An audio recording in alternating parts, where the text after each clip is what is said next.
Bon, bonjour tout le monde. Que la présence de Dieu inonde tous nos cœurs et que la lumière de Dieu nous environne. Parce que la lumière de Dieu est certainement là. La lumière de Dieu est certainement là.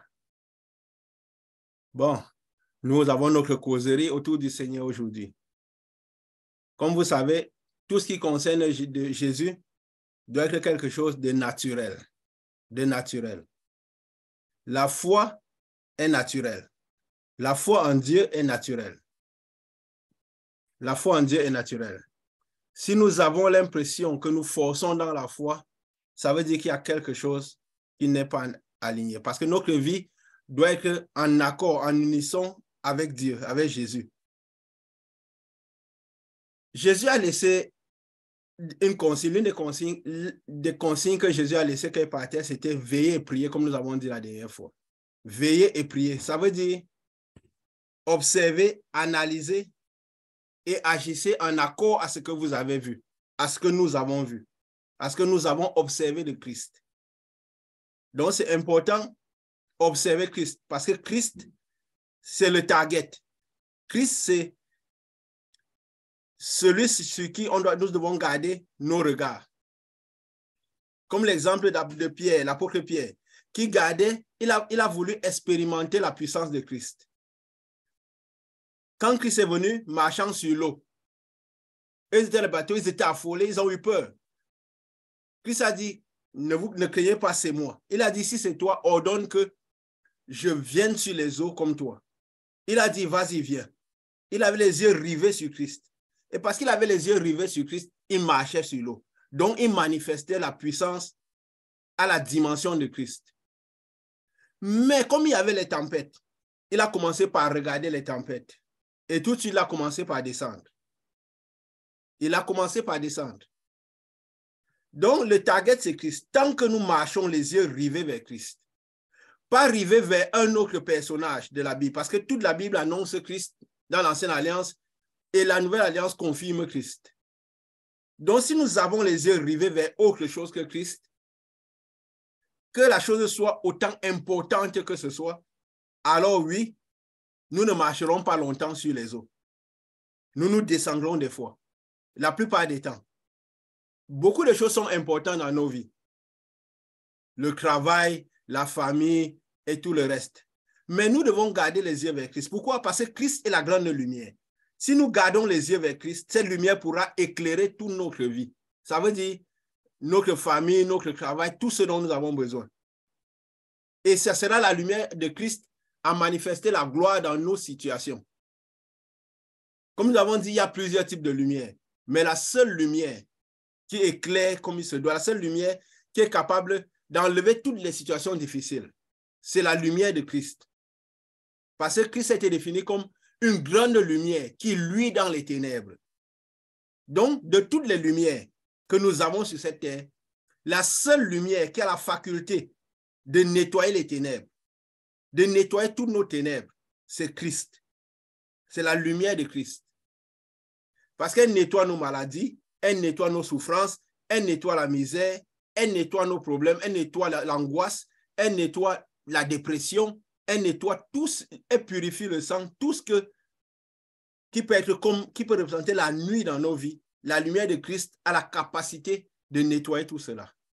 Et notre rôle, c'est quoi? C'est garder les yeux rivés vers cette lumière. Marcher avec les yeux vers cette lumière. Agir toujours avec les yeux vers cette lumière-là. Parce que seule cette lumière est considérée cette lumière au-dessus de tout ce qui se passe, de tout ce que nous avons de précieux dans ce monde. Comme ça, cette lumière éclairera. Et plus nous agissons selon cette lumière, plus nous emmagasinons cette lumière et plus cette lumière agira en nous. Et tout ça doit se faire de manière naturelle. De manière naturelle. Parce que quand c'est forcé, tout ce que le cœur est impliqué dedans se fait de manière naturelle. Si nous avons envie de manger et que notre cœur veut vraiment, nous avons dans le cœur l'envie de manger, nous allons le faire naturellement.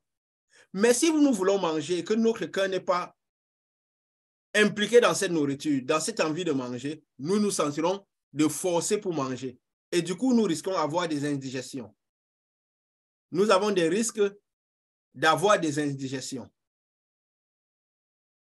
Parce que la foi en Dieu est naturelle. La foi en Dieu est naturelle. Elle doit être naturelle. Jésus-Christ, quand lui il agissait de manière naturelle. Et vu que nous devons agir avec comme objectif et target Jésus, nous devons le faire aussi de manière naturelle. Quand il sortait de chez lui, il vivait. Il ne disait pas, quand je sors, je vais arriver là-bas, je vais guérir un malade. Non, il ne partait pas avec cette intention. Il ne disait pas, je vais ici, je vais partir parler de Dieu aux gens. La parole dit, il marchait et la foule le suivait. Donc, en fait, il vivait sa vie d'enfant de Dieu, de fils de Dieu. Le fait qu'il est fils de Dieu, le Saint-Esprit soit descendu sur lui, la mission, c'est témoigner Christ. Pas le fait qu'il est devenu fils de Dieu. Alors, il sait qu'en marchant, Dieu va créer les situations pour qu'il le témoigne naturellement. Ce n'est pas lui qui forcera pour dire, je dois témoigner Christ à celui-ci, je dois parler Christ là-bas, je dois... Non. Il doit le faire, ça doit être naturel. Lui, il se promenait et les situations pour assumer Dieu se prenaient naturellement parce que c'est Dieu qui créait les situations. Ce n'est pas lui qui allait chercher les situations. C'est pourquoi il disait, c'est le Père qui est à l'intérieur de moi qui fait les œuvres. Donc, qu'est-ce qui se fait? Quand le Père le poussait vers quelque chose, il se retrouvait à faire ce que le Père faisait. Vu que lui, il avait toute la dimension du Père, alors il ressentait ce que le Père ressentait. Il ressentait ce que le Père ressentait. Il agissait comme le Père agissait. Quand il allait dans les synagogues, en ce moment, parce que notre foi que nous professons, c'est la foi de Jésus. La foi de Jésus, pas avant la croix. La foi de Jésus après la croix. Parce que la foi de Jésus avant la croix, il fallait aller dans les synagogues. Il fallait aller au temple. Parce que Jésus n'avait pas encore construit le temple. Quand lui, il était sur terre, lui aussi, il allait dans les temples. Il allait aux synagogues. Parce qu'en fait, la mission de construire le temple, lui qui était fils de David, lui qui représentait Salomon, il n'avait pas encore construit le temple. Alors, il allait lui aussi dans les temples le dimanche. Le jour du sabbat, je vais dire. Il allait le jour du sabbat. Et quand il allait le jour du sabbat, il essayait au maximum à être à l'endroit qui le représentait, lui qui était le trésor du temple. Nous avons vu qu'il allait, la plupart du temps, il était au portique de Salomon, il était au lieu où était le trésor. Parce que lui, il était le trésor. Alors qu'il fallait, quand il entre dans un temple, lui devient le trésor du temple. Le temple s'est exercé, c'est lui maintenant le target. Alors c'est lui la source de vie, la source de bénédiction, la source de toutes choses. Parce que quand il n'était pas dans le temple, le trésor était, il y avait le lieu où était le trésor, où il y avait l'Arche de l'Alliance. Et c'est de ce lieu-là que venaient toutes les bénédictions. Et dans ces lieux-là, qu'est-ce qu'il faisait en faisant ça? Il reproduisait le Saint des Saints, parce que ce lieu représentait le Saint des Saints, l'endroit où Dieu réside. L'endroit qui est lui, Jésus, le propriétaire du Saint des Saints. Il devait monter. En ce moment, il n'avait pas encore traversé tous les Saints des Saints. Mais il agissait sur terre avec la puissance du Saint des Saints. Mais quand il est mort, il a traversé les cieux. Il a traversé tous les cieux, il s'est dessus au-dessus. Donc, il a acquis toute la puissance maximale de Dieu. Mais déjà, avec ce qu'il avait, il avait la puissance qu'il avait, il agissait déjà comme il était dans le Saint des Saints. Donc, il fallait qu'elle entre dans le temple, il agisse en conséquence. Et nous, la direction que Dieu a donnée pour cette mission, c'est la direction de Christ qui a bâti le temple. Christ après la croix. Après la croix. Après la croix, qu'est-ce qui s'est passé? La foi en Dieu tourne en une seule chose, en ce que Christ a fait à la croix.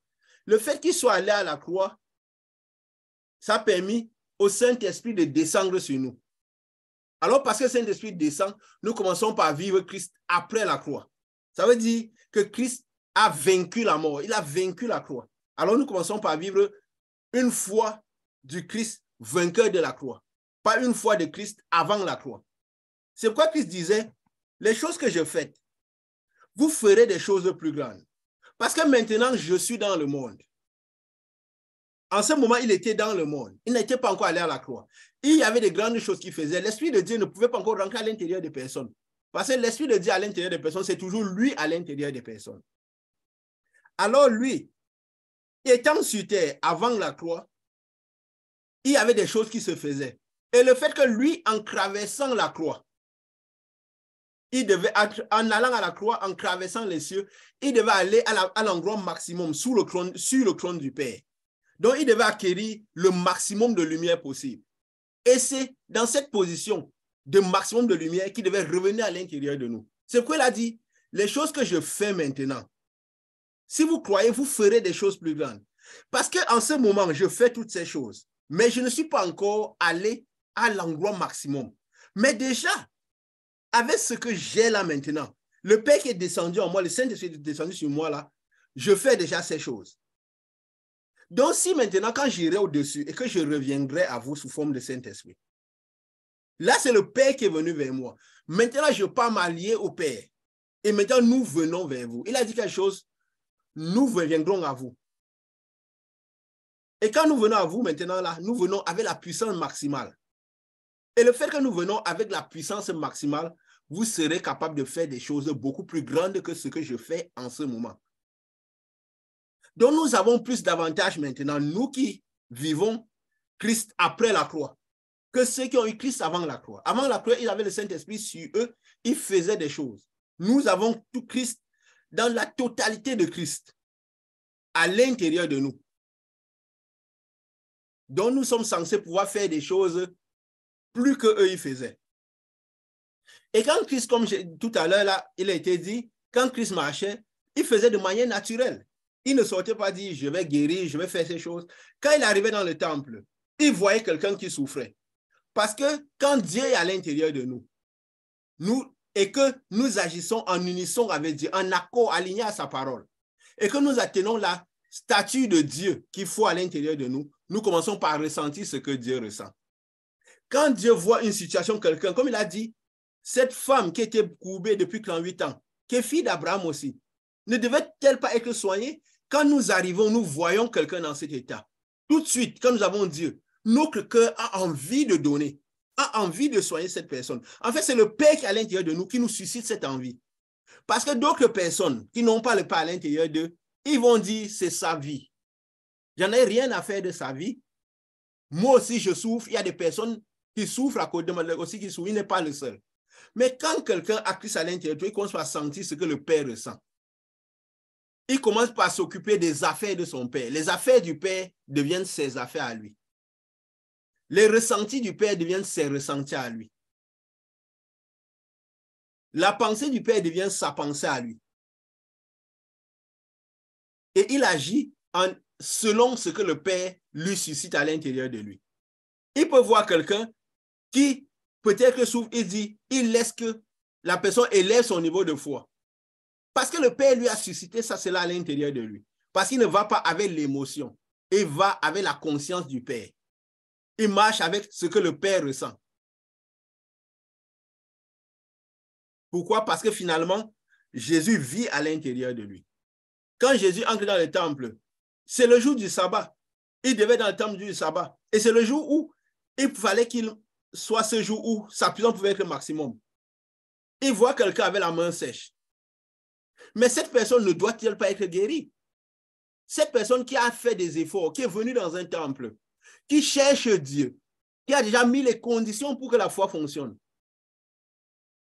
Et que ceux qui sont là pour lui réciter la parole de Dieu. Alors que lui, il a son problème à résoudre. Ne doit-il pas réagir? Comment il comprendra votre parole s'il a la douleur dans la chair? S'il a la misère, s'il n'a pas le pain quotidien? Comment comprendra? Aura-t-il le cœur libre pour comprendre votre parole? La parole? Mais vous lui remplissez la parole. La lettre tue, mais l'esprit vivifie. On lui remplit de la parole. Et pourtant, si on résout sa terre, on pourra mieux l'amener dans le ciel. Donc, ça n'existe pas de suivre Dieu avec nos problèmes, avec nos angoisses, avec nos maladies. Ce n'est pas aligné avec la parole de Dieu. Ce n'est pas l'envie, ce n'est pas ce que Jésus, la foi de Jésus, déterminait. Et quand Jésus arrivait dans une situation, il ne renvoyait pas la bénédiction. il ne renvoyait pas le miracle. Ça se faisait instantané. Et c'est ce à quoi nous devons aspirer. Ce n'est pas à force de prière que nous devons avoir les réponses de Dieu. Comme nous avons dit, l'excès de prière parfois peut être une manifestation de l'incrédulité. Parce que Jésus a dit tout ce que vous demanderez en mon nom. En mon nom, ça veut dire dans ce lieu-là. Dans le Saint-Esprit, dans le Saint-Esprit, je vous le donnerai. Donc, le but, ce qui fait que cela n'arrive pas tout de suite, c'est quoi? C'est plusieurs situations. D'abord, l'amour de la vérité. La foi en Dieu commence pas par l'amour de Dieu, parce que l'amour de Dieu vient avec le Saint-Esprit. C'est l'amour de la vérité dans les petites choses. Et Dieu nous donnera l'amour de la vérité. Il nous donnera l'amour de la vérité dans les grandes choses. Et quand nous l'aurons reçu, il nous donnera, nous marcherons par cette vérité, il nous donnera le Saint-Esprit, qui est l'esprit de vérité. Et nous pourrons, et maintenant là, nous serons conduits dans toute sa vérité. Mais la base, c'est quoi? La sincérité et l'amour de la vérité. Pas l'amour de nos pensées, pas l'amour de nos visions, nos manières de voir, mais l'amour de la vérité dans les petites choses. Même en dehors des choses qui concernent Dieu. Déjà, Dieu doit être concerné partout, mais encore plus dans tout ce qui concerne la parole de Dieu. La parole de Dieu dit qu'elle n'est pas sujette à interprétation. Que c'est poussé par le Saint-Esprit que tout on m'a parlé de la part de Dieu. Nous ne pouvons pas dire que la parole de Dieu peut être interprétée. Parce que c'est quand le Saint-Esprit enseigne, elle nous dit la vérité de la parole. Elle peut nous révéler une vérité jusqu'à un certain niveau, mais cette vérité ne va jamais contredire une autre vérité. Parce que le Saint-Esprit ne se contredit pas. On peut ne pas arriver à la vérité finale, mais on doit être dans le chemin de la vérité. Parce que si Dieu nous révèle une vérité, elle sera toujours en accord avec la parole de Dieu. S'il y a plusieurs vérités qui se contredisent, ça veut dire qu'une seule est vérité, les autres ne sont pas vérité. La parole de Dieu n'est pas sujette à interprétation. C'est le Saint-Esprit qui révèle. Et si le Saint-Esprit révèle à plusieurs personnes, toutes ces révélations doivent pouvoir être alignées à la parole de Dieu. Elles ne peuvent pas être contradictoires. Quand les choses de Dieu doivent être naturelles, quand Joseph, il commence par voir ses songes, il découvre qu'il explique les songes. Il ne dit pas, aujourd'hui, je commence par expliquer les songes, je commence par apprendre à expliquer les songes. Lui, son seul but, c'était de plaire à Dieu, de garder les yeux rivés vers Jésus, de désirer Dieu dans son cœur. Quand il allait garder les bruits, comme David n'a jamais eu pour focus la royauté, malgré qu'on l'avait eu un roi, quand il était adolescent. Mais il est devenu roi dans les 30 ans. Mais il n'avait jamais eu pour focus la royauté. Dieu le poussait. Les circonstances, Dieu l'entraînait vers les circonstances, vers les situations. Et qu'est-ce qui se passait? Lui, parce qu'il avait l'Esprit de Dieu sur lui, il agissait, il cherchait juste à plaire à Dieu, à être d'accord avec Dieu. Et parce qu'il faisait ça, Dieu l'amenait dans les batailles qui devaient l'amener à la royauté. Quand même, Saül a été oint. Il était oint. Mais il a créé une situation. Lui croyait qu'il partait chercher les brebis de son père. Et pourtant, il allait trouver le prophète. Dieu avait tout arrangé. Donc, quand nous suivons Jésus, les choses doivent être naturelles. Dieu doit susciter en nous de faire des choses de sa part. Toutes choses doivent être venues par le Saint-Esprit. Notre vie professionnelle, notre vie, tous les secteurs de notre vie doivent être suscités par Dieu. Parce que Jésus a dit quelque part, ne cherchez pas la vie comme les païens. Ce sont les païens qui cherchent toutes ces choses. Cherchez le royaume des cieux et sa justice et tout chose vous sera donné. Donc, ce n'est pas le royaume que les choses sont données. Ce n'est pas le royaume que les choses sont données.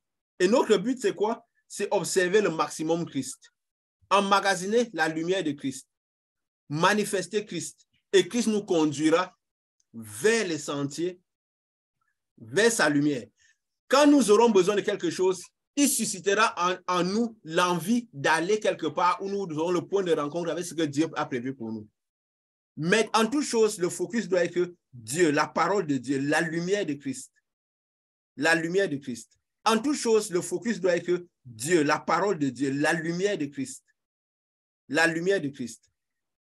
Et maintenant, comment cette lumière est emmagasinée? Comment cette lumière est? Comment nous avançons avec Christ? Comment Christ interagit? Quand Christ est allé à la croix, il a vaincu la mort. Il est monté dans le ciel, il a traversé les cieux. La parole dit dans Éphésiens 4, si nous ouvrons la Bible dans Éphésiens 4, la parole dit dans Éphésiens 4, verset 8,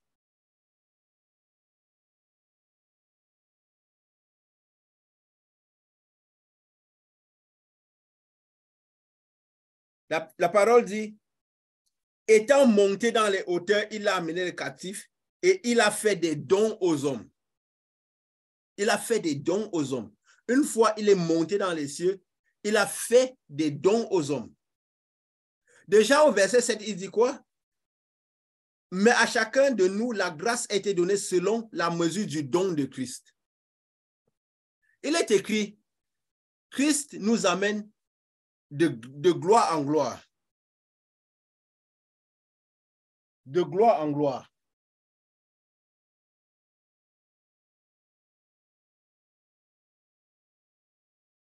Je vais lire un peu en intégralité. Il dit, à partir du verset 7, mais à chacun de nous, la grâce a été donnée selon la mesure du don de Christ. C'est pourquoi il est dit, étant monté dans les hauteurs, il a amené des captifs. Il a fait des dons aux hommes. Après, à partir du verset 11, à partir du verset 10, il dit, celui qui est descendu, c'est le même qui est monté au-dessus de tous les cieux, afin de remplir toutes choses, donc afin d'acquérir toute la lumière de Dieu, toute la puissance de Dieu, de remplir toutes choses, parce que lui devait remplir le Saint des Saints, parce qu'il est l'auteur des Saints des Saints. Il devient toute une localité, là où nous sommes censés rester. Il dit, et il a donné les uns comme apôtres, les autres comme prophètes, les autres comme évangélistes, les autres comme pasteurs et docteurs, pour le perfectionnement des saints en vue de l'œuvre du ministère et de l'édification du corps du Christ. Jusqu'à ce que nous soyons tous parvenus à l'unité de foi et de la connaissance du Fils de Dieu, à l'état d'homme fait à la mesure et de la stature parfaite de Christ. Et ainsi, nous ne serons plus des enfants flottants et emportés à tout vent de doctrine, par la tromperie des hommes, par leur ruse dans les moyens de séduction. Mais en professant la vérité dans l'amour, nous croîtrons à tous égards en celui qui est le chef Christ. En celui qui est le chef Christ. Donc, qu'est-ce qui se passe?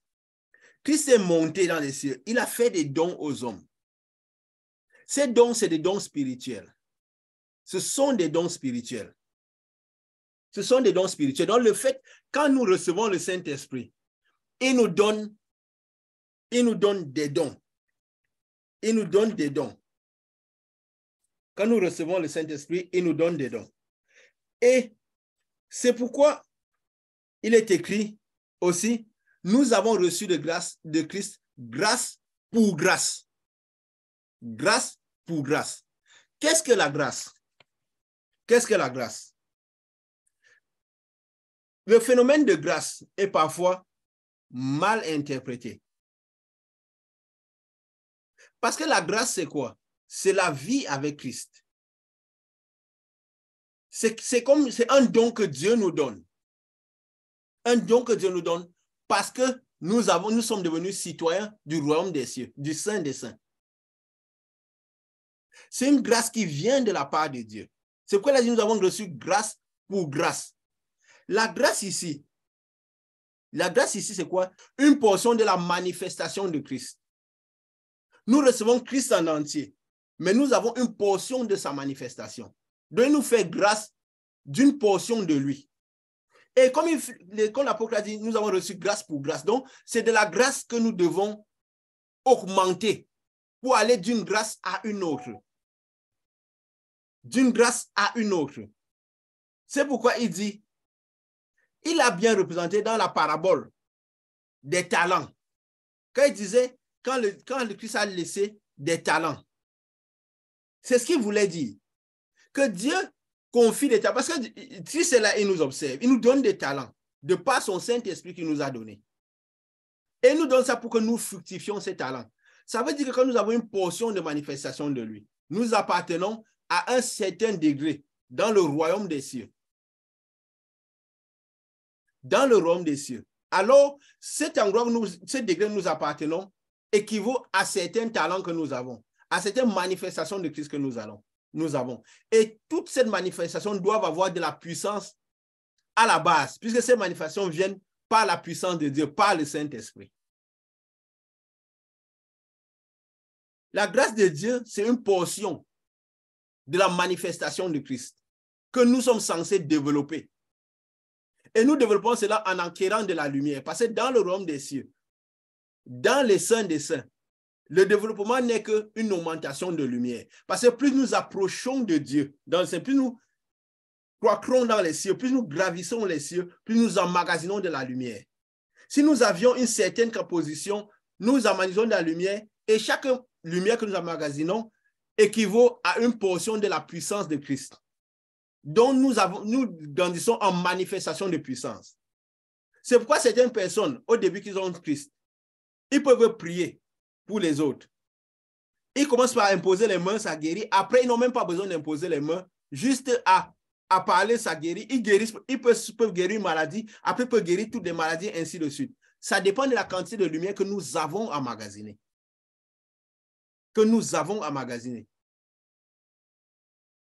Tout dépend de la quantité de lumière que nous avons emmagasinée. Parce que nous avons reçu grâce pour grâce. Christ avait dit quelque chose de clair. Christ avait dit quelque chose de clair.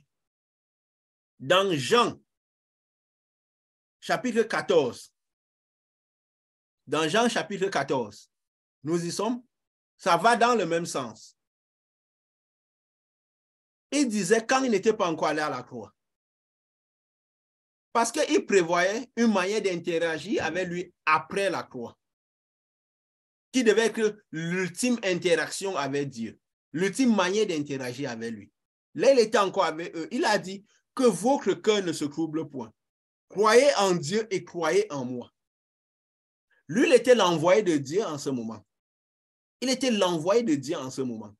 Et après qu'il soit allé à la croix, il y aura plusieurs autres envoyés de Dieu. Alors il dit, croyez en Dieu et croyez en ceux-là. Parce que Christ a défini l'œuvre de Dieu, c'est de croire en celui que Dieu t'a envoyé. Individualisez ceux-là et croyez en eux. Croyez en Dieu, mais croyez aussi en eux. Parce qu'eux, ils peuvent vous amener à Dieu. Ils vous amènent dans le royaume des cieux et ils vous aideront à magasiner le maximum de lumière qu'il faut.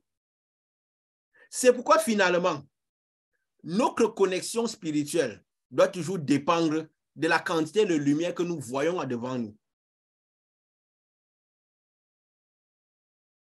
Il y a plusieurs manières d'interagir avec Christ. Bon, parfois, on interagit avec Christ comme si Christ n'était pas encore venu, en accord avec l'ancienne alliance, où le temple est ouvert, où on va dans le temple, où on agit comme le trésor était là où il y avait l'âge de l'alliance. Ça veut dire que Christ n'est pas encore venu pour nous. Et maintenant, il y a le moment, l'agissement pour lequel Christ est venu. Il est dans le monde avec nous. Il n'est pas encore allé à la croix.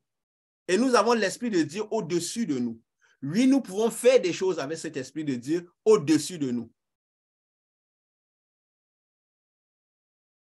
Et nous allons dans les lieux avec l'Esprit de Dieu au-dessus de nous. Mais maintenant, il y a l'ultime foi de Christ, dans laquelle Christ est allé à la croix, il est monté au ciel, il a magasiné la puissance et il est revenu à l'intérieur de nous. Donc maintenant, là, Christ vit en nous, nous devons agir en conséquence. Et toutes les différentes puissances que nous manifestons détermineront de l'endroit où Christ se positionne dans notre vie. S'il n'est jamais venu sur terre pour nous, alors nous ne manifesterons jamais aucune puissance de la part de Dieu. S'il est venu et que l'Esprit de Dieu peut être là au-dessus, on vit Christ comme étant au milieu de nous et l'Esprit de Dieu est quelque part. Il est sur nous. La présence de Christ, Christ est là, sa présence est là. Et que, parce que tout c'est dans la conception, comment nous vivons Christ. Qu'il te soit fait selon ta volonté. La manière dont nous connaissons Christ, la manière dont nous voyons Christ, c'est la manière dont Christ se manifestera pour nous. Ce que nous attendrons de Christ, c'est ce que nous recevrons de Christ. La connaissance que nous avons de Christ sera équivalente à la connaissance que nous avons de Christ. La distance que nous avons avec Christ, les manifestations que nous aurons seront équivalentes à la distance que nous avons avec Christ. Si Christ n'est pas encore dans le monde, il doit encore naître de la part de Marie. Alors, nous ne manifesterons jamais une puissance de la part de Christ. Parce que les prophètes, ils étaient juste un peu en avant dans leur temps. Ça veut dire qu'ils vivaient de la manière comme si quand Christ était né, il était dans le monde. Quand le Saint-Esprit est descendu sur Christ. Donc, ils vivaient avec l'Esprit de Christ au-dessus d'eux. Comme les apôtres, à la place des apôtres, qui avaient l'Esprit de Christ sur eux. Et ils faisaient des choses avec l'Esprit de Christ que Christ avait soufflé sur eux. Les prophètes vivaient dans cette même condition de l'ancienne alliance. Et l'autre, l'Esprit de Christ était tellement sur eux qu'ils faisaient de grandes choses, comme les apôtres ont fait. Mais quand l'Esprit de Dieu maintenant rentre à l'intérieur de la personne, parce que Christ est allé à la croix, la manifestation de puissance est plus grande. Parce que notre parole devient la parole de Christ. La puissance se fait naturellement parce que la distance a été annulée. Notre vision devient la vision de Christ. Nos pensées deviennent la pensée de Christ. La puissance que nous manifesterons sera à la hauteur de la puissance de Christ. Maintenant, selon que Christ nous a donné. Parce que tous ceux que Christ vit à l'intérieur pourront faire manifester cette puissance. Maintenant, c'est selon que Christ nous a donné. Ce n'est pas que nous forcerons à manifester quelque chose que Christ ne nous a pas donné. Nous pourrons nous développer et manifester autre chose que ce que Christ nous a donné. C'est pourquoi il a dit, il nous a donné grâce pour grâce. Donc, grâce pour que nous augmentons de grâce. Lumière pour que nous augmentons de lumière. Ce n'est pas que pour nous conservons la même lumière. Comme il a dit dans la parabole des talents. Il nous donne un talent, nous devons fructifier les talents. Il ne nous donne jamais un talent pour que nous restions au même niveau. Ça veut dire que si aujourd'hui, nous pouvons manifester d'une certaine manière, demain, ça doit être plus grand. C'est un voyage. La parole dit Christ marchait, les gens le suivaient. Donc, quand le Christ descend sur nous, il nous entraîne dans un voyage où notre vie ne peut plus être monotone. C'est un voyage de combat, un voyage de victoire, un voyage de manifestation de puissance, un voyage où la puissance doit être sans cesse grandissante, pas stagnante. Si elle est stagnante, on fait les mêmes choses, ça veut dire qu'on n'a pas multiplié les talents. Le talent ne se multiplie pas parce qu'on gagne les âmes, parce qu'on évangélise Dieu. Parce que évangéliser, il a donné, évangéliser, c'est ce qui est donné à tous ceux qui reçoivent le Saint-Esprit. Ça veut dire parler de Christ. Vous, le Saint-Esprit, vous serez mes témoins. Maintenant, il dit aussi, à ceux qui ont cru, ils auront des dons spirituels. Ils guériront les malades, ils feront beaucoup de choses. Donc, tout, il y aura de la puissance à la base. Il y aura toujours de la puissance à la base. Mais ils manifesteront des choses. Il a dit ici, il avait déjà dit ça avant, qu'il y a, dans Jean 14 dont on parlait, il y a plusieurs demeures, dans verset 2, dans la maison de mon Père. Si cela n'était pas, je vous l'aurais dit. Je vais vous préparer une place. Et lorsque je m'en serai allé et que je vous aurai préparé une place, je reviendrai et je vous prendrai avec moi, afin que là où je suis, vous soyez aussi. Il n'a pas dit là où je serai, vous serez aussi. Parce que Christ ne vient pas nous chercher quand nous mourrons ou seulement au moment de l'enlèvement. Quand Christ descend, quand Christ est parti à la croix, il a fait la place. C'est pourquoi c'est qu'il a donné, quand il revient nous chercher, c'est que là où il est, que nous soyons, donc en présence maintenant, que nous soyons là où Christ est. Ça veut dire qu'en présentement, quand nous recevons le Saint-Esprit, nous sommes à la position où Christ est. Il a dit, là où je suis, que vous soyez. C'est au présent. Il n'a pas dit, là où je suis parti, là où je serai, vous serez. Donc, à la fin des temps, vous serez. Non. Là où je suis, vous. Il a dit quelque part, le royaume des cieux est au milieu de vous. Le royaume des cieux est au milieu de vous. Ça veut dire que c'est là au milieu de vous. Ne le cherchez pas ailleurs. Ne le cherchez pas au ciel. Ne le cherchez pas sur la terre. Il est sous la terre. Il est au milieu de vous. Il est parmi vous. C'est le Saint des Saints. C'est le royaume des cieux à l'intérieur des personnes.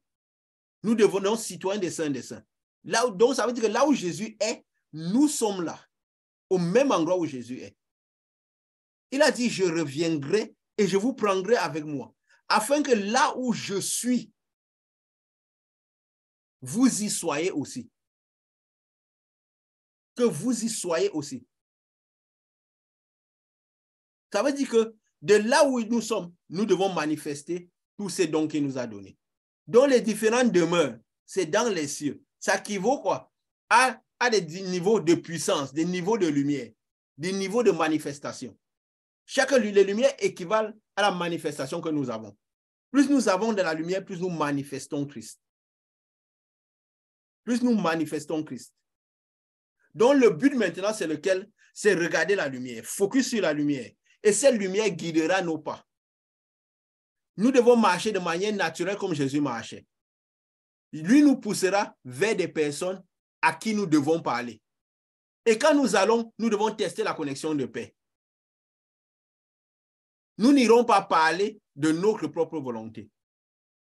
Il sait que ça arrivera. Ça arrive à tout le monde.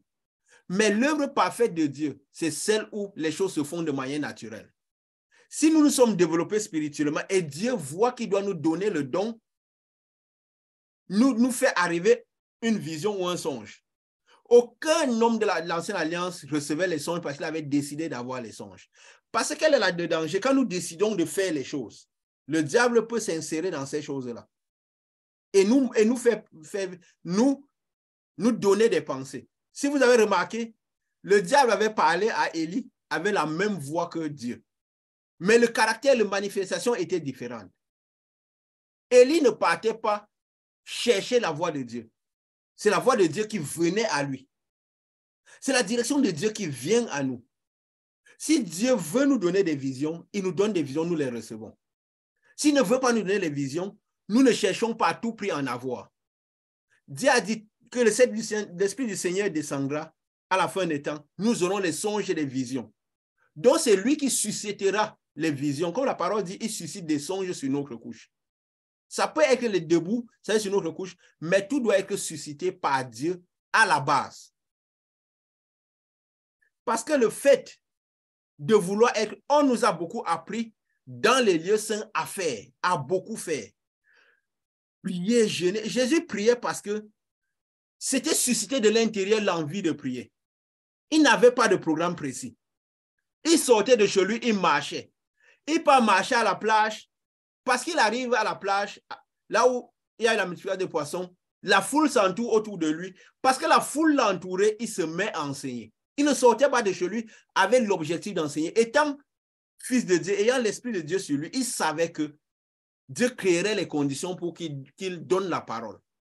Il savait que s'il va lui-même à donner la parole, le diable pourra envoyer des personnes. Et il s'aimera où il ne faut pas. Donc la foi en Dieu doit être naturelle. Nous ne devons pas être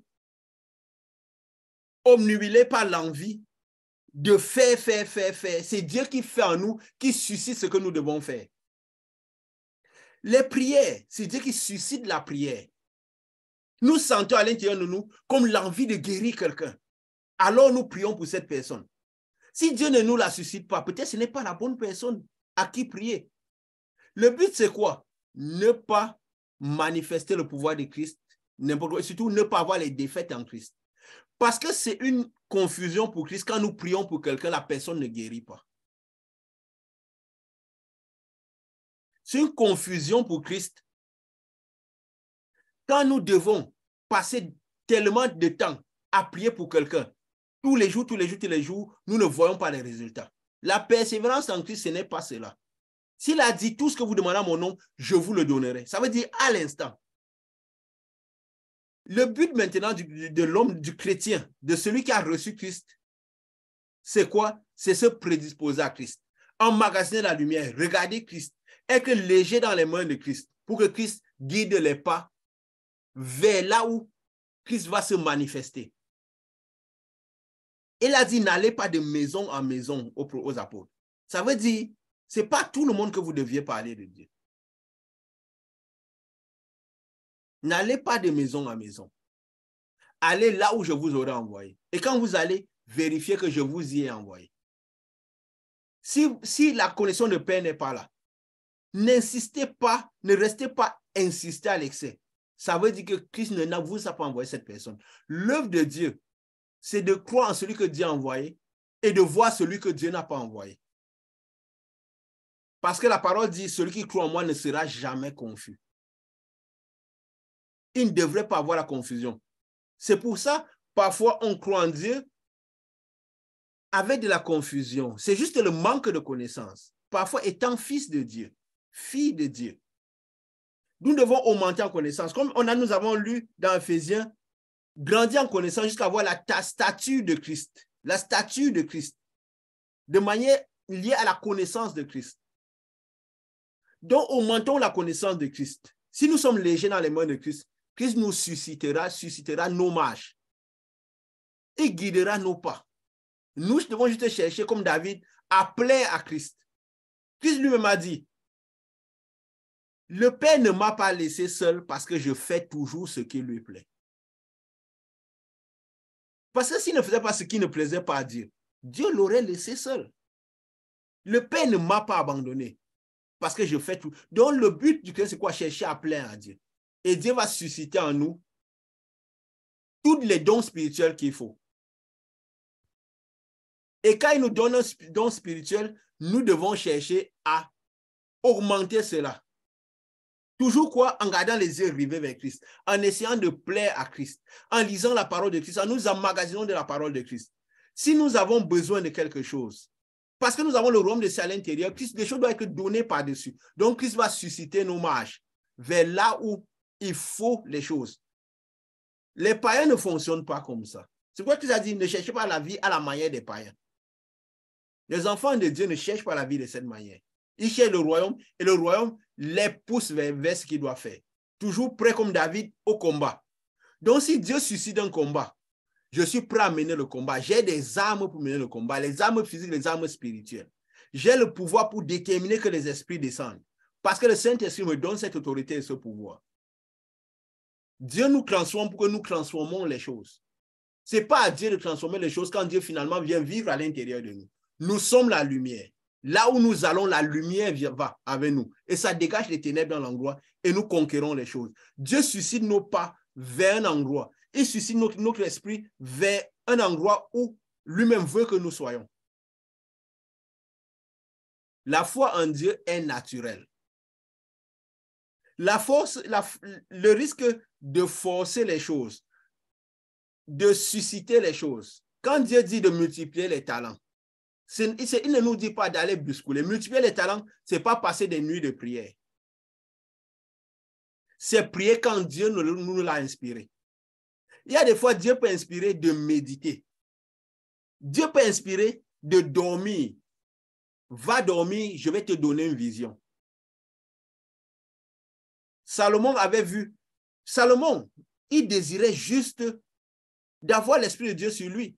Parce que lui, étant le fils de David, il pressentait la figure de Jésus qu'il représentait. Lui désirait juste, Salomon désirait juste avoir la sagesse de Dieu pour guider le peuple. Dieu lui a donné beaucoup plus. Dieu lui a donné les songes.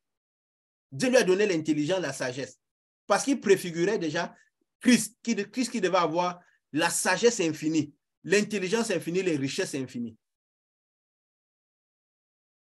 Et il est écrit, quand Christ est venu, quand il est monté, il est descendu, il a fait des dons aux hommes. Il a fait des dons aux hommes. Il a fait certains évangélistes, il a fait certains apôtres, Et ces dons, c'était dans le but de œuvrer pour le royaume. Et nous devons aller de grâce pour grâce. Grâce pour grâce. Nous avons cette grâce, cette portion de la manifestation de Christ, vu que dans les royaumes de cieux, Dieu nous appelle à multiplier les talents qu'il nous donnera. Donc nous devons multiplier ces talents. Multiplier ces talents, c'est quoi? Désirer le plus de la lumière de Christ, emmagasiner le plus de la lumière de Christ. Seigneur, je veux de toi, je veux ta lumière, je veux te plaire. Essayez le maximum à plaire à Christ. Parce que plus nous plaisons à Christ, plus nous avons le caractère de Christ, plus nous avons la lumière de Christ. Et plus nous manifestons Christ. Et Christ suscitera en nous les manifestations que nous aurons à faire. De la même manière que le Père en lui suscitait en lui de faire les choses. Lazare était mort. Mais il a senti dans son intérieur l'envie de rester encore plusieurs jours là-bas. Il est resté. Il n'a pas couru pour aller chez Lazare parce qu'il aimait Lazare. Il est resté parce que le Père à l'intérieur de lui a suscité de rester encore. Il s'est réjoui du fait qu'il n'était pas là. Il a dit, si le Père a suscité ça, c'est parce que le Père veut faire quelque chose de plus grand. Il est arrivé. Il a vu les gens qui allaient au tombeau. Les gens pleuraient. Les gens étaient dans le désespoir. L'émotion du Père l'a saisi. Il a eu compassion. Il a pleuré. Malgré qu'il savait qu'il ressuscitera. Il a pleuré parce qu'il voyait la douleur que le diable créait aux personnes. Donc le Dieu qui est à l'intérieur de nous suscite des émotions, pas des émotions charnelles, mais des émotions de Dieu. Nous ressentons ce que Dieu ressent. Et nous agissons en accord à ce que nous avons ressenti de Dieu, ce que nous avons connu de Dieu. Est-ce que la parole de Dieu nous a dit de lui, du caractère de Christ?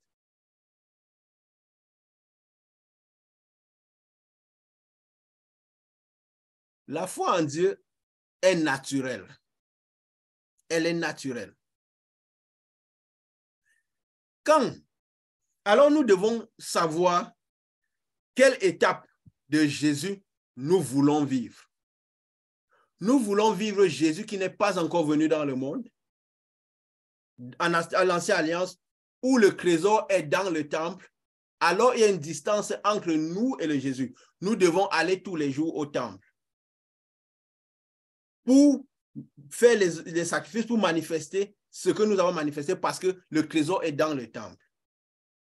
Nous devons vivre Jésus qui est né de Marie, qui est là avec l'esprit à l'intérieur qui protège les personnes, Jésus qui est à l'extérieur des personnes, où on va au temple, il doit nous guérir, il doit nous guérir, on doit le prier pour qu'il aille faire toutes les choses. On va comme la femme qui était hémorragique, qui a dû aller à Jésus, aller trouver Jésus tout le temps, pour que Jésus fasse des choses à notre place, pour qu'il fasse des choses pour nous, où nous voulons vivre Jésus après la croix.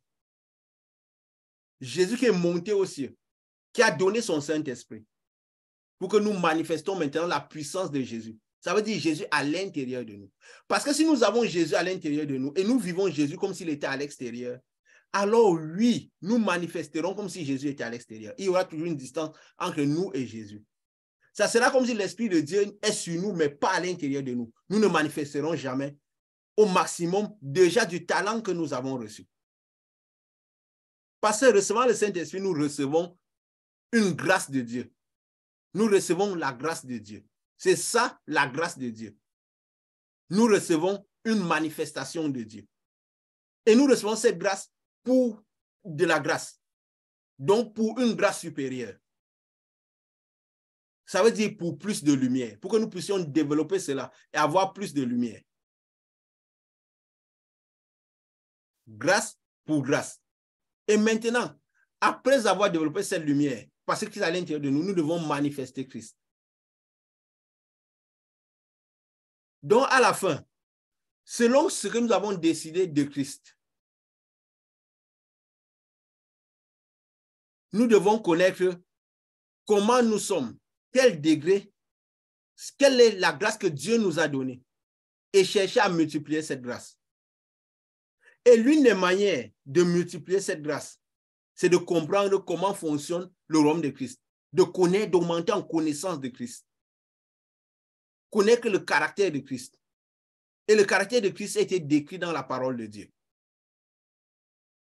Donc ne pas vivre le Christ que nous pensons, mais le Christ qui est dans la parole de Dieu. Parce que le but ici de cette mission, c'est quoi? C'est que nous finissions par agir à la dimension de la lumière. Parce que nous sommes les fils de la lumière. Alors nous devons une dimension de la lumière. Et selon la lumière que Dieu nous a donnée, et reconnaître les différentes lumières autour de nous. Et si nous devons nous connecter à une lumière, toujours se connecter à une lumière plus grande. Et Dieu même a prévu cela, que cela se passe. C'est pourquoi tous qui devaient recevoir le Saint-Esprit, il a donné à certains de perdre les brebis, il a donné à d'autres de manifester juste la lumière.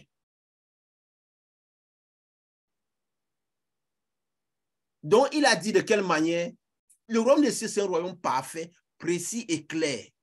Ce n'est pas un royaume où on fait les choses n'importe comment. Et c'est la source parfois de la confusion, la source des difficultés. Parfois, en tant qu'enfant de Dieu, comme Jésus a dit, les enfants des ténèbres managent plus le monde que les enfants de la lumière. Parce qu'ils ne connaissent pas le fonctionnement du royaume des cieux, qui est leur royaume.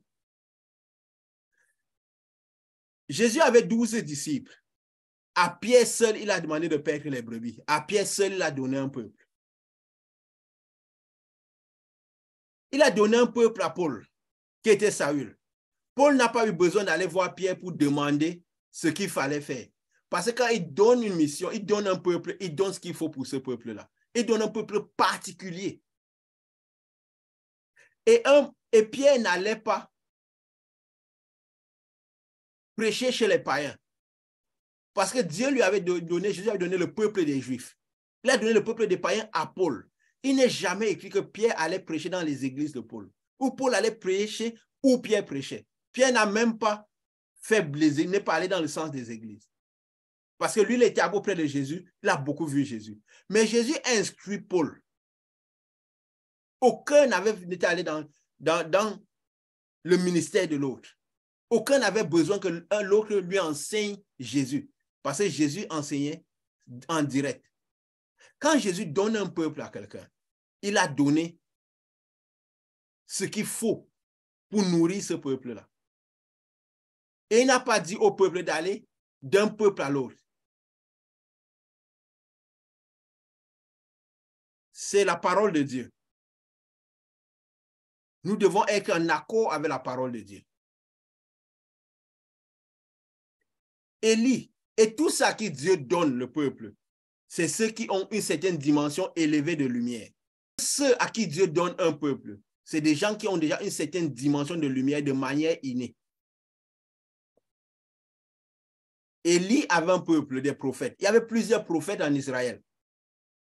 Mais Élie, lui, il rassemblait les prophètes. Et quand Élie est monté au ciel dans le feu, et que le manteau est tombé, quand ils ont vu les manifestations d'Élisée, c'était à la dimension de la lumière, à la dimension d'Élie. Ils ont dit, l'esprit d'Élie est sur Élisée. Et tous se sont mis derrière Élisée. Ils ne se sont pas mis derrière, ils ont d'abord veillé à voir la manifestation de l'homme. Nous devons pouvoir identifier la lumière. Selon les lumières, nous pouvons comprendre les différents degrés des cieux. Et si Dieu a donné un peuple à quelqu'un, nous ne pouvons pas nous mettre quelque part derrière quelqu'un qui n'était pas destiné à avoir un peuple. S'il y a autant de troubles dans les lieux saints, autant de troubles dans le monde, c'est parce que beaucoup de personnes qui n'étaient pas destinées à avoir des peuples ont des peuples. Jésus avait 12 disciples. Il y avait plusieurs qui le suivaient. Plusieurs qui le suivaient. Qu'elle a envoyé pour guérir, il a envoyé 70 personnes. Et la plupart ont guéri. La deuxième vague qu'il a envoyée, tous guérissaient les personnes. Tous guérissaient les personnes. Tous manifestaient la puissance de Dieu. Tous faisaient tout. Mais il ne leur avait pas été donné d'avoir un peuple. Il ne leur avait pas été donné d'avoir un peuple. Dieu avait prévu, après Jésus, il a donné Pierre et Paul. Après Pierre et Paul, il devait donner des peuples à beaucoup de personnes. Mais tout le monde n'était pas destiné à avoir un peuple. C'est la manifestation des personnes qui disent s'ils peuvent avoir un peuple ou pas.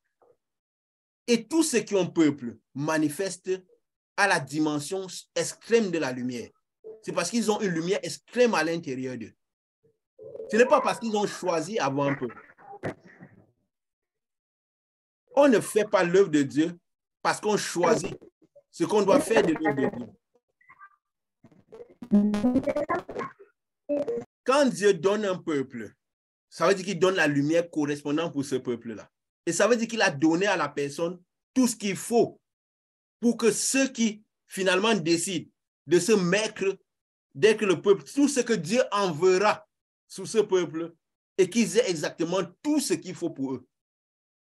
C'est pourquoi quelqu'un ne peut pas avoir un peuple et quelqu'un fait partie de ses brebis et il ne reçoit pas la délivrance totale. Il ne reçoit pas le Saint-Esprit. Ça veut dire que si on n'arrive pas à donner cela, ça veut dire qu'on n'est pas destiné à avoir un peuple. Ce n'est pas que si quelqu'un nous donne des brebis, ce n'est pas quelqu'un d'autre qui doit venir nourrir ses brebis.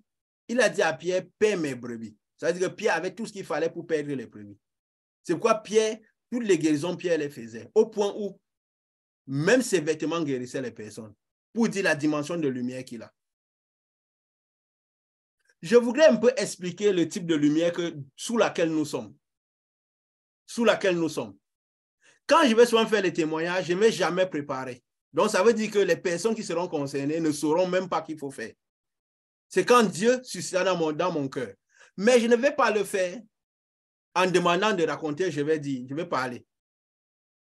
Je vais parler pour vous expliquer. Le but, c'est le perfectionnement de l'œuvre de Dieu. Parce qu'il faut comprendre le type de Jésus qu'on suit. Et le type de lumière sous laquelle on est. Sous laquelle Dieu nous a appelés à être. Pour savoir la manifestation de cette lumière. C'est très, très important. Parce que la parole a dit, justement comme il a été écrit dans Éphésiens, que nous, il a écrit Éphésiens 4 au verset 12, qu'il a donné tous ces dons pour le perfectionnement des saints. Donc les saints, c'est quoi? C'est ceux qui ont reçu le Saint-Esprit. Donc c'est pour que ces gens soient perfectionnés des saints. En vue de l'œuvre du ministère et de l'édification du corps de Christ, jusqu'à ce que nous soyons tous parvenus à l'unité de foi de la connaissance du Fils de Dieu. On revient là. Et à l'état d'homme parfait, à la mesure de la stature parfaite de Christ. Ainsi, nous serons plus des enfants flottants et emportés à tout vent de doctrine. Parce qu'il y a beaucoup de doctrines, tout vent de doctrine. On suit n'importe quelle doctrine. Pourquoi? Parce que nous ne sommes pas à la stature de la connaissance de Christ. Nous manquons la connaissance de Christ. Mon peuple périt par manque de connaissance. Ceux qui finissent par recevoir le Saint-Esprit périssent par manque de connaissance. Donc, c'est pourquoi c'est important de connaître tout ce qui tourne autour de Christ et la lumière sous laquelle Dieu nous a envoyés. Et comme ça, nous connectons, nous pourrons ne pas être emportés à tout vent de doctrine. La parole dit que le diable se déguise en ange de lumière. Et nous avons vu, il a parlé à Élie comme de la même manière que Dieu parlait. Donc, nous devons connaître où nous sommes, qui nous sommes. Nous sommes à l'endroit qu'il faut. Nous recevons ce qu'il faut. C'est très, très important. Vous savez, nous pouvons avoir le Saint-Esprit. Nous pouvons avoir la présence de Dieu. Mais à cause du manque de connaissance, nous périssons. Le diable agit en nous comme si nous n'avons jamais eu le Saint-Esprit. Et pourtant, nous l'avons. Et pourtant, nous l'avons. L'Ecclésiaste a dit, j'ai vu des princes marcher à pied quand les esclaves marchaient à chevaux. Le but, c'est que les princes manifestent la principauté. Et que les princes augmentent de lumière. Mais les princes doivent connaître d'abord la lumière sous laquelle ils sont. C'est pourquoi je n'ai pas demandé l'autorisation à la personne, mais je vais quand même compléter le dernier témoignage. Ça, c'est le but pour que vous compreniez l'action de la lumière. Parce que vous êtes appelés à grandir en lumière, à emmagasiner de la lumière. C'est pour la gloire de Dieu. C'est important de connaître tout ce qui se passe autour de Dieu, autour de la lumière dans laquelle nous sommes. Dieu peut avoir donné plusieurs autres lumières, mais c'est important de connaître tout ce qui tourne autour de la lumière où nous sommes. Le témoignage de la fois passée avait fortifié les personnes. Mais au-delà de fortifier les personnes, parce que tous ceux qui sont là ont reçu de la même dimension. Et tous ceux qui écoutent en ligne recevront de la même dimension. Parce que certaines personnes ont dit, parfois quand j'écoute, je sens des choses qui se passent à l'intérieur des sensations. Parce que c'est exactement ce qui se passe quand on écoutera cela. Parce que la voix est chargée de la puissance de Dieu. Donc, je vais donner une petite suite au témoignage. Et j'aime que ce soit en live, qu'on ne soit pas préparé à ça. Quand la personne qui a donné un témoignage la dernière fois a dit, quand je me suis retrouvé après que la lumière, parce que vous savez dire quoi? Quand la lumière rentre à l'intérieur d'une personne, comment elle travaillera? Comme ça, parce que vous devez comprendre Dieu et comprendre l'opération de l'endroit où vous êtes. C'est en comprenant l'opération de l'endroit où vous êtes que vous pourrez opérer à cette dimension ou en dimension plus grande. Mais si vous ne comprenez pas le mode de fonctionnement de ce royaume, de Christ, ce type de lumière, où Christ vous a appelé, où Christ appelle tous ceux qui écoutent, que ce soit en direct ou en ligne, ils ne pourront pas facilement fonctionner à cette dimension-là. Ou à une dimension plus, ils ne pourront pas aller de grâce en grâce. Parce qu'ils doivent aller de grâce en aspirant plus de grâce, plus de lumière, de gloire en gloire, de connaissance en connaissance. Donc de manifestation puissante. Donc quand peut-être la lumière reste à l'intérieur de la personne et que ça travaille pendant plusieurs jours, parce que c'est ce qui s'est passé dans le témoignage de cette dame. Et qu'après, la lumière, puisque la lumière n'est pas la lumière de la personne, c'est un peu comme quand il soufflait le Saint-Esprit sur des personnes. C'est ce qu'on appelle l'impartition de l'Esprit. Vu que la lumière n'est pas la lumière de la personne, c'est une lumière qui est destinée à finir. Qui est destinée à finir. Donc, à un moment, la personne a dit, la lumière a travaillé à l'intérieur de moi pendant 2 jours. Mais à un moment, vu que le travail, si c'était que la connexion était toujours là, le jour même, tout allait finir. Parce que quand la grande lumière entre à l'intérieur de quelqu'un, c'est pour faire le nettoyage total. Mais comme la lumière, la quantité de lumière qui était là, à un moment est finie. Alors, il y avait une portion de délivrance, une portion de... La personne avait le Saint-Esprit. J'ai vu des princes marcher à pied quand les esclaves marchent à chevaux. La personne était un prince, une princesse.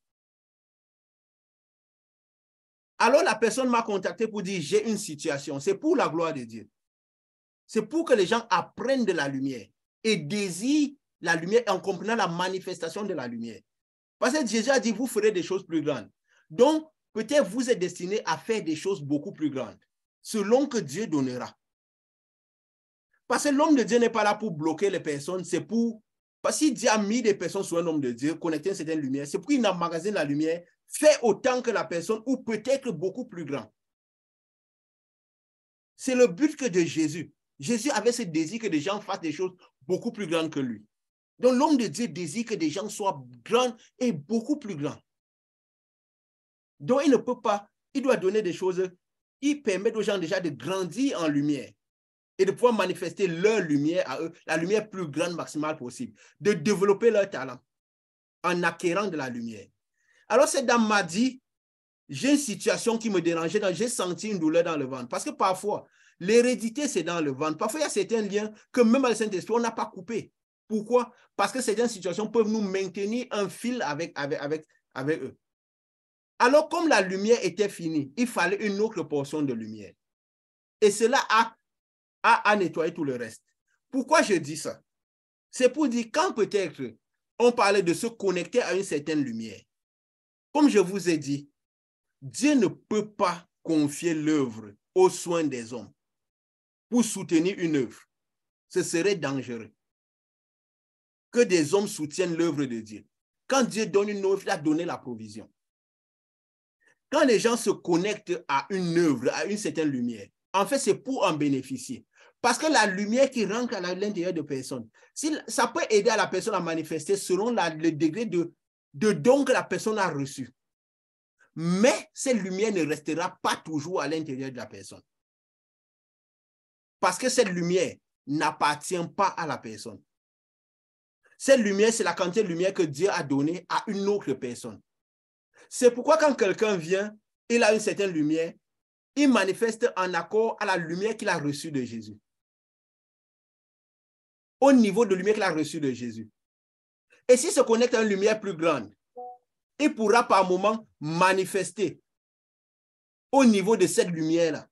S'il est connecté en permanence, cette lumière peut rester en permanence au-dessus de lui et travailler en permanence. Donc, on se connecte à l'homme de Dieu. Comme la dame s'était connectée à Élie, en recevant Élie dans sa maison. Ce n'était pas parce qu'elle soutenait l'œuvre d'Élie. Parce qu'Élie avait la puissance, il avait tout ce qu'il fallait.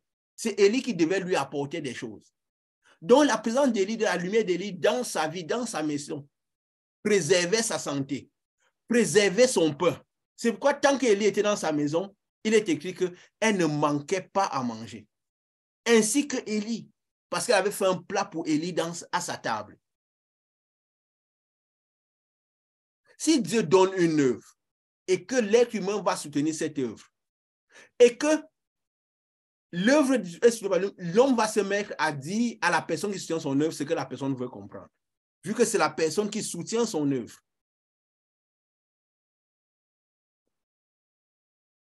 Et c'est ce qui doit être clair. Pourquoi je peux parler avec autant de liberté? Parce que la parole de Dieu ne doit pas être voilée. Parce que quand la parole de Dieu est voilée, on ne dit pas les choses avec liberté, avec ouverture. C'est pourquoi on peut proposer à l'homme de Dieu de donner. L'homme dit non, ce n'est pas la maison dans laquelle on doit manger, ou bien ce n'est pas encore le moment de prendre des choses de Naaman, comme Élisa avait dit à Géasi. Mais le moment de prendre les choses, c'est parce que c'est pour la connexion spirituelle. Pour se connecter à une lumière, ne vous connectez jamais à une petite lumière ou à une lumière inférieure à vous. Si vous n'avez pas besoin de grandir spirituellement, maintenez votre lumière. Si vous avez la présence de Dieu, vous ferez des choses avec cette lumière-là, à la dimension que Dieu vous a donnée. Mais si vous voulez une grande lumière plus grande, connectez-vous à une lumière plus grande, elle vous facilitera le fait d'emmagasiner la lumière. Parce que, qu'est-ce qui se passe? Quand on est connecté à une lumière plus grande, on aura parfois la possibilité de manifester à la dimension de cette lumière. Et le fait de manifester à cette lumière, on s'habitue à cette lumière, on acquérit à cette lumière et on pourra agir, avoir cette lumière comme étant notre lumière. Comme Jean et Jacques, ils se sont développés au niveau de Pierre. C'est pourquoi ils avaient la possibilité de voir Jésus de manière transfigurée. Parce que Jésus apparaît toujours comme Dieu. C'est juste que les autres n'arrivaient pas à le voir. Il a dit à Philippe, depuis que je suis avec toi, tu ne me connais pas. Celui qui m'a vu a vu le Père. Le Père est brillant. Le Père, c'est la lumière maximale. Donc, si tu arrives à voir cette lumière dans cette dimension, ça veut dire que tu t'es développé à pouvoir voir. Pierre, Jean et Jacques s'étaient développés à pouvoir voir ça. Pierre, lui, il était originel. C'est pourquoi même son métier, c'était un métier de pêcheur. Il était destiné à voir un peuple, à pêcher des poissons. C'est pourquoi il travaille déjà dans cet esprit-là, étant même avant de rencontrer Jésus. Lui, il était originel. C'est pourquoi tout de suite, il a agi dans cette dimension-là. Qu'il a rencontré Jésus, il a tout de suite agi dans cette dimension de la puissance maximale de Dieu. Et ces personnes, Dieu a donné un peuple. Et aux autres, Dieu a donné de faire son œuvre, d'aller guérir les personnes, d'aller soigner, mais il n'a pas donné un peuple. Comme Jésus, on doit se connecter à Jésus, la lumière maximale. Dieu a dit, l'œuvre de Dieu, c'est de croire en ce que Dieu a envoyé. La connexion spirituelle est très importante quand on veut grandir dans les royaumes des cieux. Parce qu'il permet de gagner du temps. Oui, en se développant, on peut se développer et acquérir de la lumière et agir. Alors, c'est les expériences qui nous permettront d'accueillir de la lumière. Et pourtant, si nous sommes connectés, nous pourrons manifester à la dimension de la lumière grande qui appartient à la personne.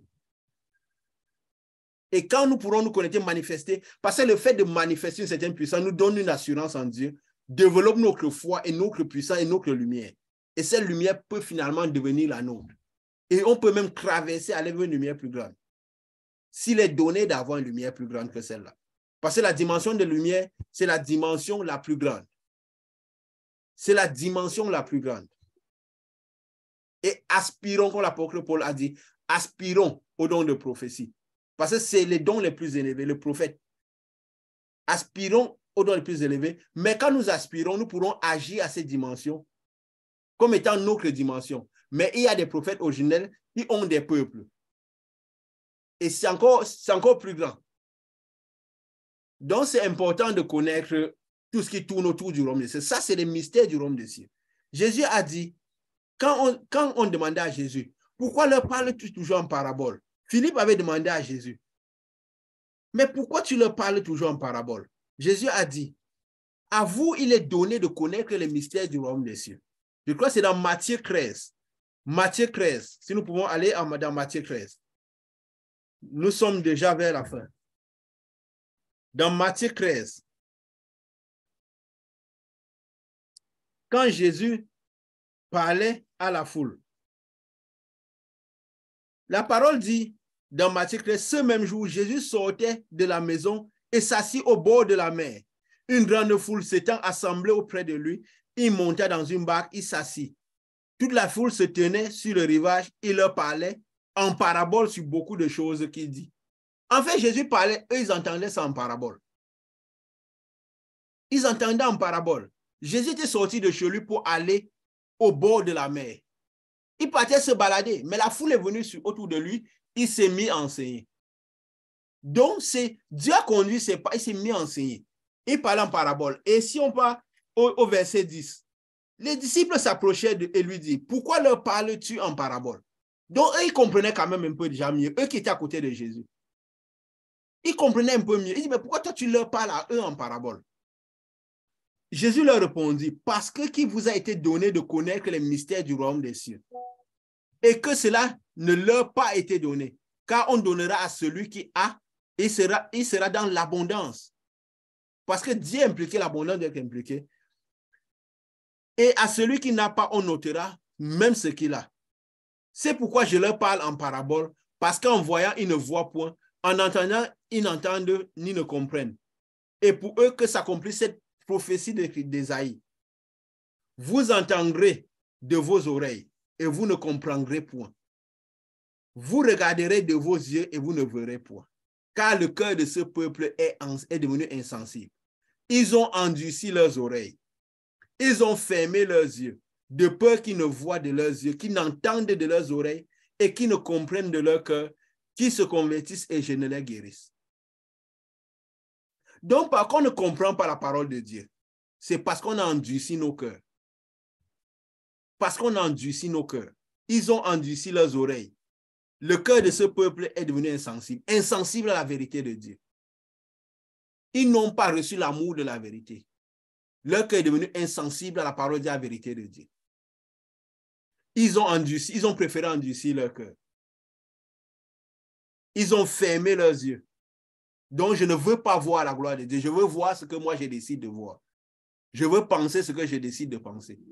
Pour moi, Dieu est comme ça, Dieu est comme ça. Et pourtant, la parole de Dieu dit clairement comment Dieu est.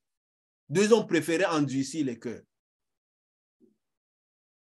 Et qu'est-ce qui se passe? De peur qu'ils ne comprennent de leur cœur. Parce que quand on endurcit les oreilles, on ne comprend la parole de Dieu. C'est dans le cœur, notre cœur, c'est dans le cœur que le point de rencontre avec Dieu. Et qu'ils ne se convertissent. C'est pourquoi ils ne se convertissent pas à la vraie parole de Dieu. Et que je ne les guérisse. C'est pourquoi Jésus n'arrive pas à donner tout ce qu'il faut. La santé et tout le reste. Et quand finalement, on est enfant de Dieu, parfois le manque de connaissance, parce qu'à nous, qui avons reçu Christ, il est donné de connaître tous les mystères du royaume des cieux. N'endurcissons pas les cœurs. Alignons-nous à la parole de Dieu et les mystères de Dieu nous seront tous révélés. Nous aurons la connaissance de Jésus tel que Jésus se présente, de transfigurer.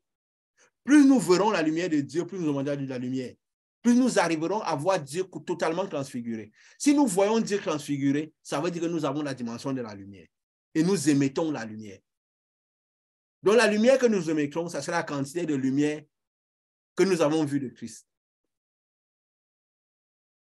Et tout dépend de quoi? Toujours de la terre, notre cœur. De comment nous préparons la terre, nous préparons notre cœur à recevoir Christ. Nous nous préparons à écouter la parole de Dieu, à entendre Christ. Et nous revenons à ce que j'ai été dit la foi en Dieu commence par l'amour de la vérité. Il est écrit, quand nous entendons la voix de l'Esprit, quand nous finissons par entendre la voix de l'Esprit, n'endurcissons pas les cœurs. C'est à cause de cela que la destruction est arrivée sur les fils de la rébellion dans l'ancienne alliance. Quand on finit par déterminer la lumière sur laquelle on est, n'endurcissons pas les cœurs. Quand on finit par découvrir la lumière de Dieu, qu'on a reçu de la lumière de Dieu, soyons enfants de cette lumière-là. Jésus a dit, Jésus a été clair dans l'œuvre de Dieu. Il était clair de la manière dont on devait conduire Dieu. La parole de Dieu est claire pour qu'on ne soit pas emporté à tout vent de doctrine. Est-ce que Dieu a donné un peuple ou pas? Est-ce que nous sommes là où il faut que nous soyons? Est-ce que nous croyons à Christ avant l'accouchement, sa venue dans le monde? Est-ce que nous croyons à Christ pendant qu'il est dans le monde, ou nous croyons à Christ quand il a vaincu la croix et qu'il a vaincu toutes les situations? Parce que nous, si nous croyons à Christ après la croix, aucun esprit ne nous résistera. Aucune maladie ne nous résistera. Aucune situation ne nous résistera. Et avant qu'elle ne nous résiste dans la vie des autres, elle n'aura pas résisté dans notre propre vie. Parce qu'on ne finira par ne donner que ce que nous avons. Nous ne finirons par donner que ce que nous avons. Nous ne finirons par donner que ce que nous avons. Qu'est-ce que nous avons choisi d'avoir? Quel type de Dieu nous avons choisi quoi? Qu'est-ce que nous connaissons de Christ? Qu'est-ce que nous connaissons de Christ? Est-ce que nous avons assez connu Christ? Qu'est-ce que nous avons reçu de Christ? Quelle grâce de Christ nous avons reçue? Et de quelle grâce avons-nous multiplié cette grâce? Avons-nous emmagasiné la lumière ou nous sommes-nous destinés à emmagasiner la lumière? Selon la foi de Christ.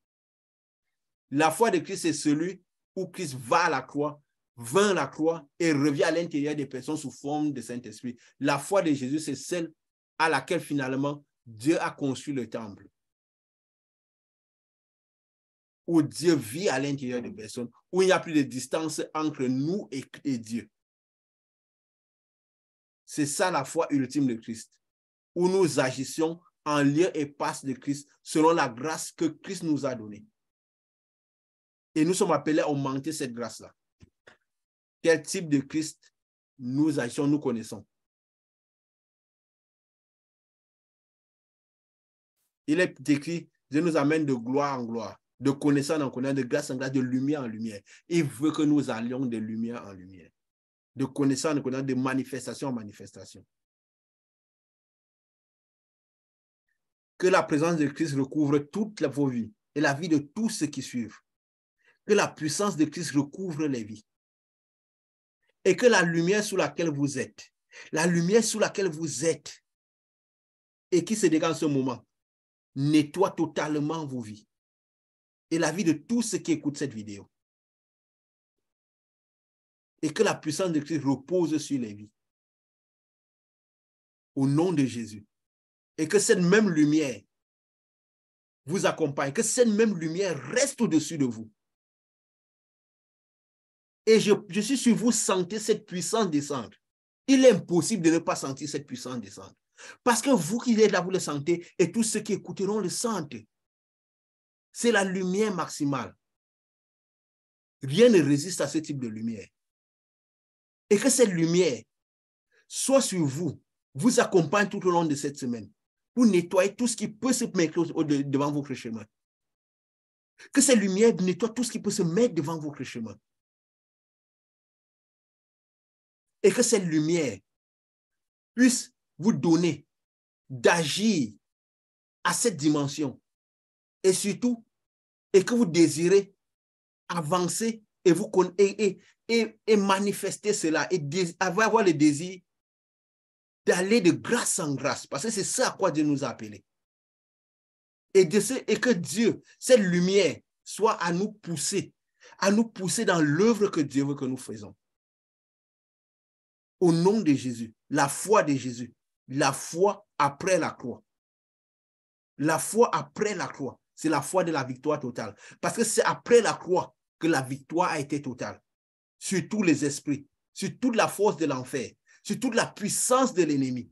Alors c'est cette victoire-là que nous devons avoir. C'est cette foi précise que Dieu a donnée dans cette œuvre-ci. La foi de la lumière maximale. Au nom de Jésus. Bonne semaine à tous.